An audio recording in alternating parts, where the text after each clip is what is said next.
Thanks, Ajay. First, I want to know, I was told it's a postgraduate lecture, so how many people here are postgraduates? All the postgraduates. Okay.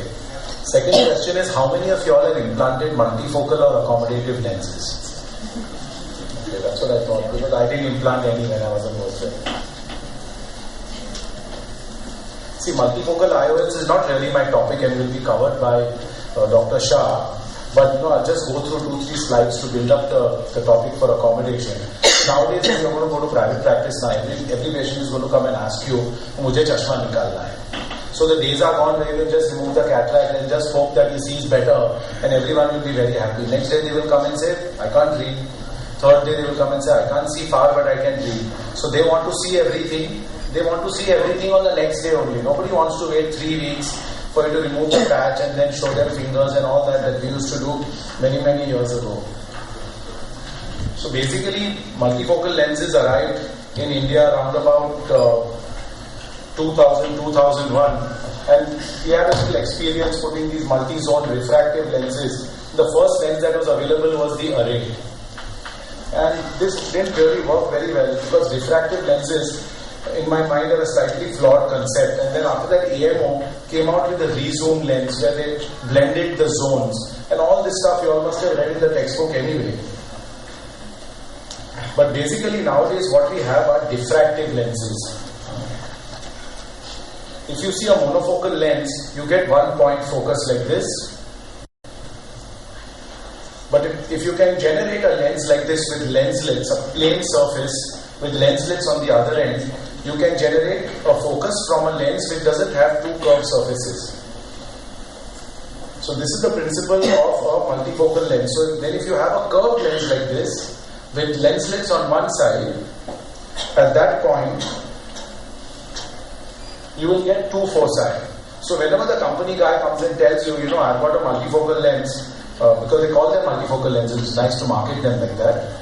But actually there's no such thing as a multifocal diffractive lens, they're all bifocal lenses. And this is what the surface really looks like.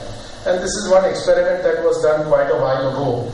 And this shows what a patient would see with a unifocal lens, one sharp focus, with a multifocal diffractive lens, you basically get two focal points like this. But if you have a refractive lens with many, many zones, you get this hodgepodge. And that's what the patient sees. So that's why refractive lenses never really worked. So naturally having multiple foci in the eye isn't natural and people will complain.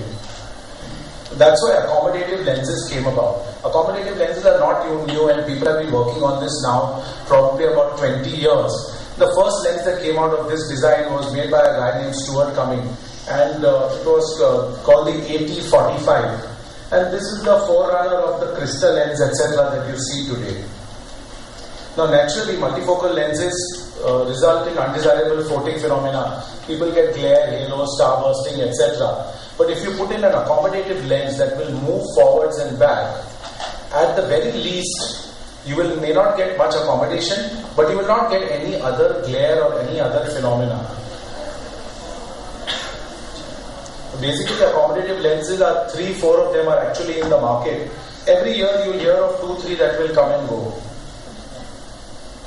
So anyway, why does accommodation decrease with age? So when I went to post-graduation and all, they told me the ciliary muscle became very weak and that's why it stopped working.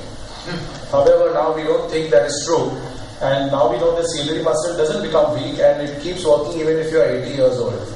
What happens is the lens hardens and then the effect of the ciliary muscle on the capsular bag and the lens in its different layers doesn't work. So even if the ciliary muscle relaxes or pulls, the lens doesn't adapt. So the problem is with the lens and not with the ciliary muscle. So what happens to the ciliary processes and lens during accommodation?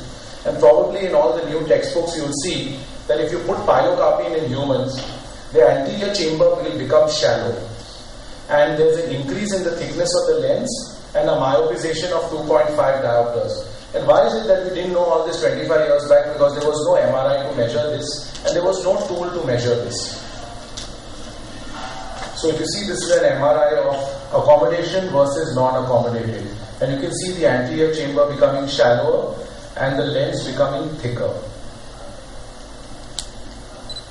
Now remember that with an accommodative lens, all the amount of counseling that you have to give a patient with multifocal lens doesn't really exist that much, because there's nothing much to counsel. Either it's going to work or it's not going to work.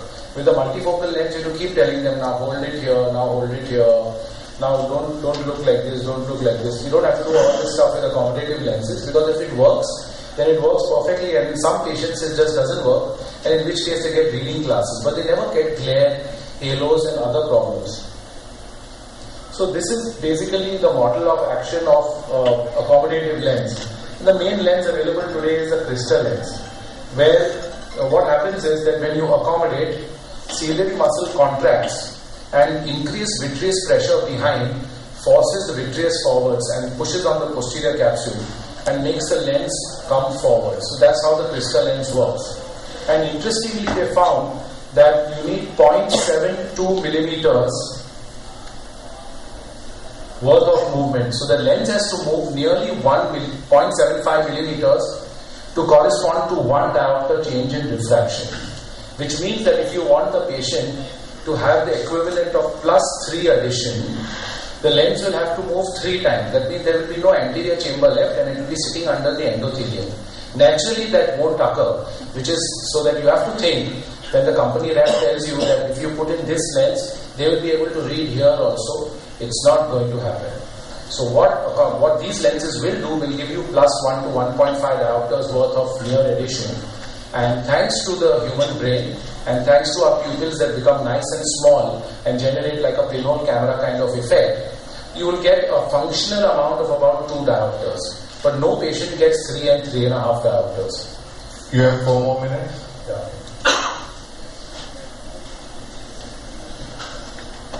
So this is what crystal lens looks like.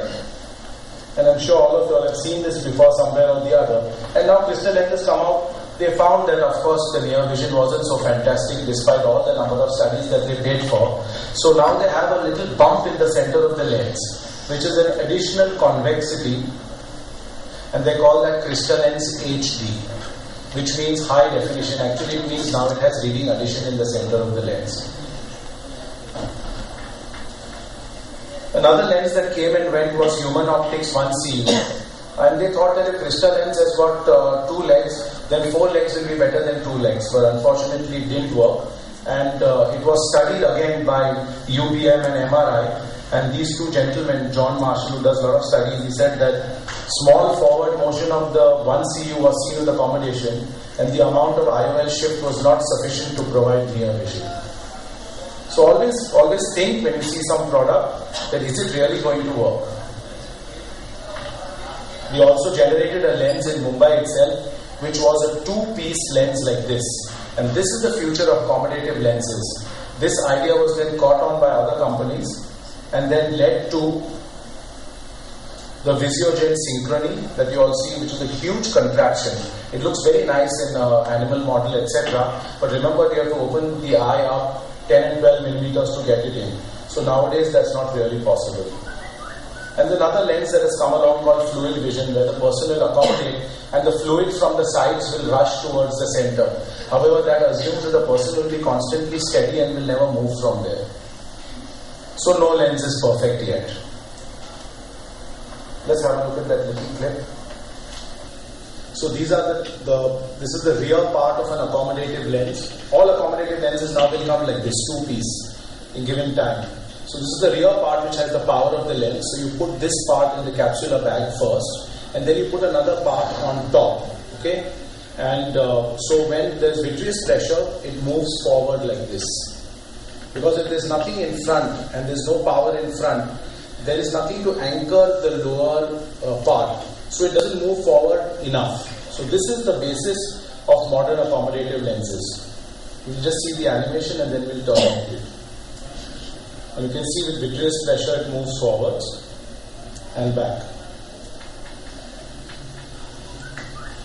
So that's basically a little talk on accommodative lenses. I didn't want to make it very, very technical because there will be time for you all to see these things, and it's a little bit of implanting the lens in the eye. That's the posterior piece going in the capsular bag.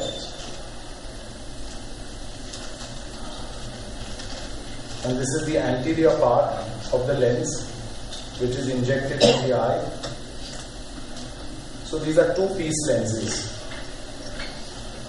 And then the two are interdigitated together in the capsular bag. So I think by the time 10 or 15 years goes by, these lenses will get better and better and better. And soon the refillable lenses will come, which will end all this tamasha of multifocal lenses, etc.